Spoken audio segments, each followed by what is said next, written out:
There we go. I'm intimidating. It's like, there's no women on the internet.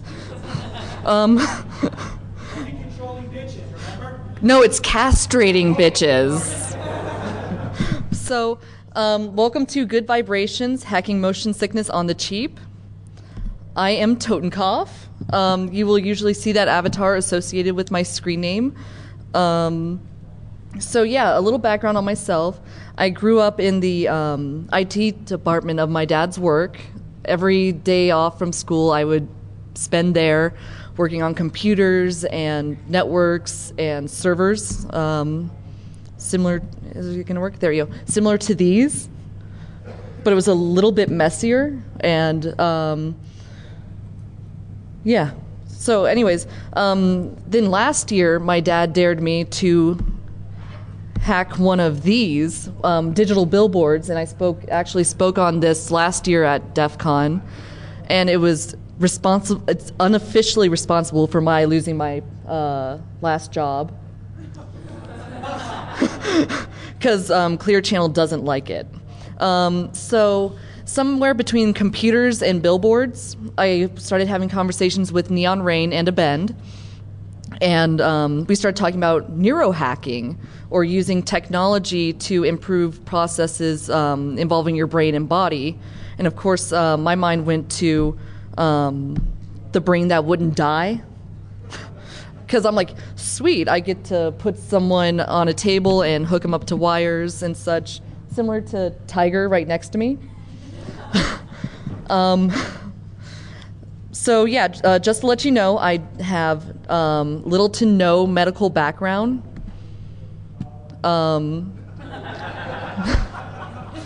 But I do have access to extensive medical resources. So the idea behind this talk started when my friend Amanda and I went to go see a really, really bad horror movie. The camera kept shaking really badly, and it wasn't even 15 minutes into the movie before she had to leave the theater because she was getting sick. So we started talking about what caused motion sickness and how it can be stopped. And we thought it was ridiculous that there was no cure or fix for motion sickness, even though it's been around for ages. Currently there are pills, but I don't think that a pill is a good enough fix.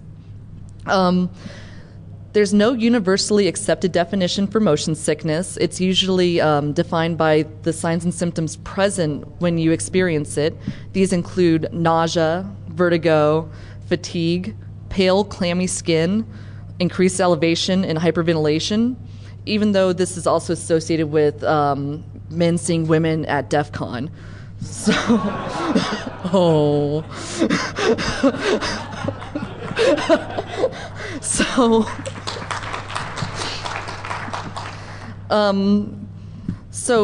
Motion sickness first occurred, or they assume it first occurred, when man tried to improve natural mobility.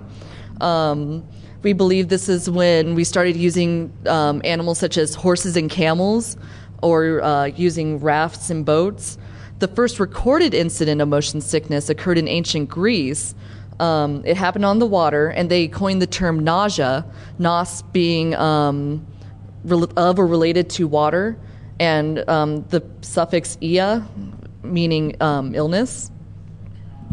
So illness on the water makes sense. So now some time for some statistics. Yay, math. 90% of the world's population suffer from motion sickness at least once in their lives. 300 million people in the U.S. roughly experience it. 9 to 75 million of those have a debilitating response, meaning they're immobilized by the signs and symptoms of motion sickness. And 2 million of these people have to visit a doctor to be prescribed something. Some people feel the effects of motion sickness worse than others. There's been a recent study that shows a genetic predisposition to motion sickness, inherited by either your mother or father. Some races feel it worse than others. I found that African Americans and Asians are more likely to suffer from motion sickness than Caucasians.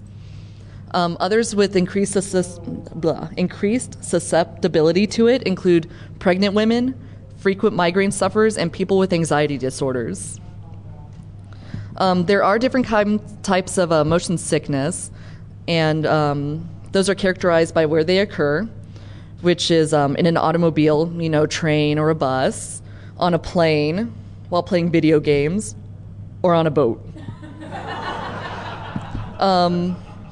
Now, you would think with all of these people suffering from motion sickness, scientists and doctors would spend more time studying what causes it, and they would know how to fix it. But they don't.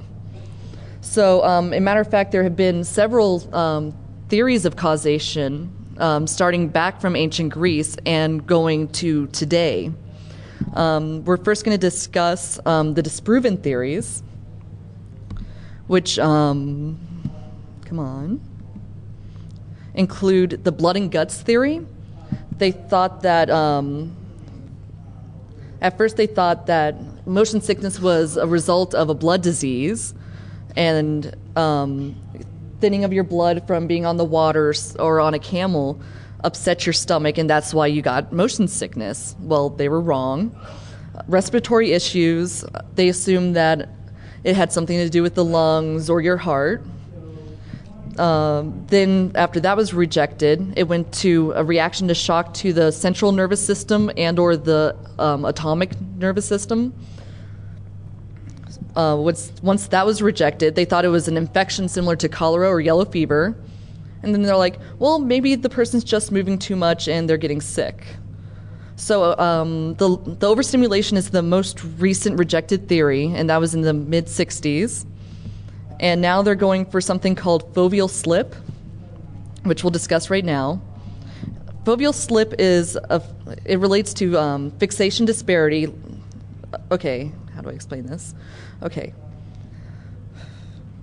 Fixation disparity is when your retina and your fovea have moved over time due to watching TV or reading a book in the dark, staring at your computer for too long, and your fovea moves actually inside of your eye a few degrees, and this leads to a lack of visual acuity.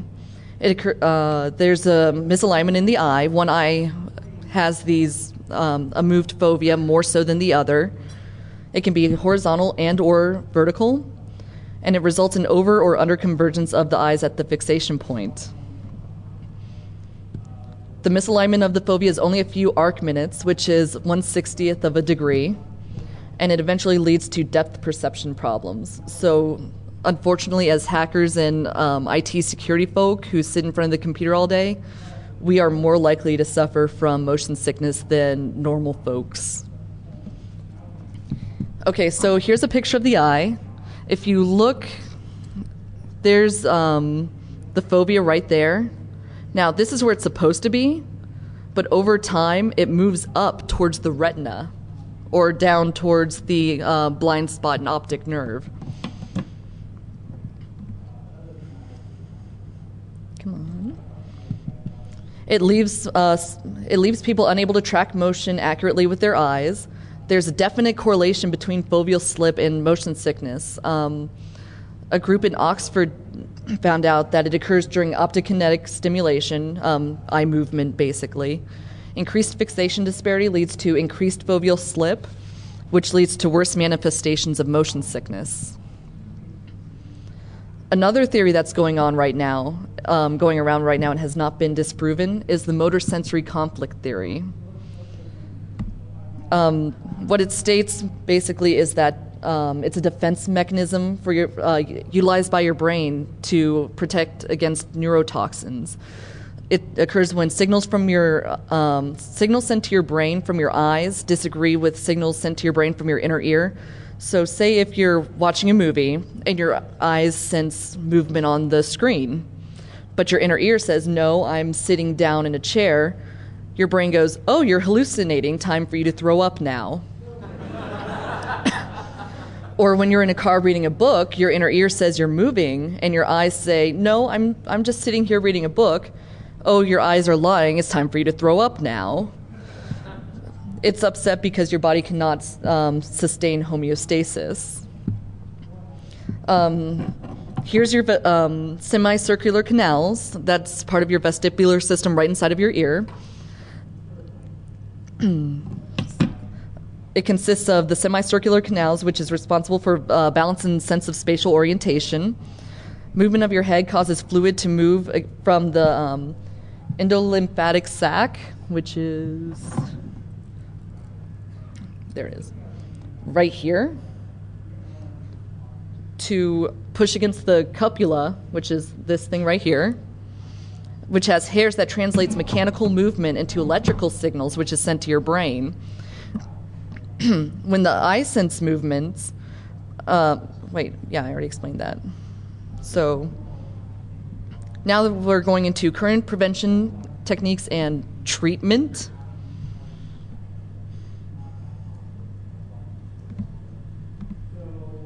Prevention methods include sit where motion is felt the least, don't read, keep your head and body still, face forward in a reclining position, keep eyes on the horizon, keep window open, don't drink or smoke, and eat small, low-fat, bland, and starchy foods. Now, I don't know about you, but I can't do most, if any, of those when I'm about to go on a long trip, especially on the plane from Florida to Vegas. So that just doesn't work for me. So I have to go to, I can either go to the natural remedies, which include powder or liquid ginger, the use of acupuncture, acupressure, or mild electrical shock, to either the pericardium, which is 3 finger widths below your wrist, which is like right there, or the small intestine 17, which is located just below the earlobes and the indentations behind the jawbone. If you guys that is a pressure point also, so don't press on it too long. You'll pass out and I'll feel bad. So, okay, time to discuss drugs. Woo, drugs. Not the fun kind, though. Diphenhydramine is the active ingredient in sleep aids. You can't use it if you're an infant. It's not good for the elderly, pregnant, or breastfeeders, or people with glaucoma, heart disease, constipation, or enlarged prostate. So and also it makes you sleepy because, as is made pretty obvious since it's the main ingredient in sleep aids. There's also antihistamines being used. It's most effective when taking 30 to 60 minutes before a trip. It makes you drowsy and less alert, and it shouldn't be used by people with emphysema or bronchitis. So after finding all this out, I'm like, well, that's kind of lame. And so part of the neurohacking thing is that we like to apply technology into trying to fix things. So it's time for me to present Das Goods. The first one I actually don't have with me. It's called an aura oscillator. It uses a program made in pure data to produce a signal in the 0.01 to 10 kilohertz range, which was chosen because that's the range for typical head movements, such as shaking your head, nodding it up and down. It works using the motor sensory theory as a basis. Basically, if you are sitting playing a video game and your eyes sense movement and you start feeling motion sickness, theoretically you can put this thing against your the bone in your head, and it'll stimulate inner ear vibrations, which should stop motion sickness, the onset of the symptoms, or making them not as severe. I don't have it with me today. I don't have the code up yet, but by the end of the day, I'll have the code available here. Tottenkoph.com/strobe.txt. And the next device I actually have on Tiger. They're called stroboscopic glasses. Their LEDs are mounted just outside the wearer's peripheral vision. Lights flash at 20 hertz with 8 millisecond dwell time. It prevents your eyes from going into foveal slip, and it could theoretically cause epileptic seizures, but it shouldn't.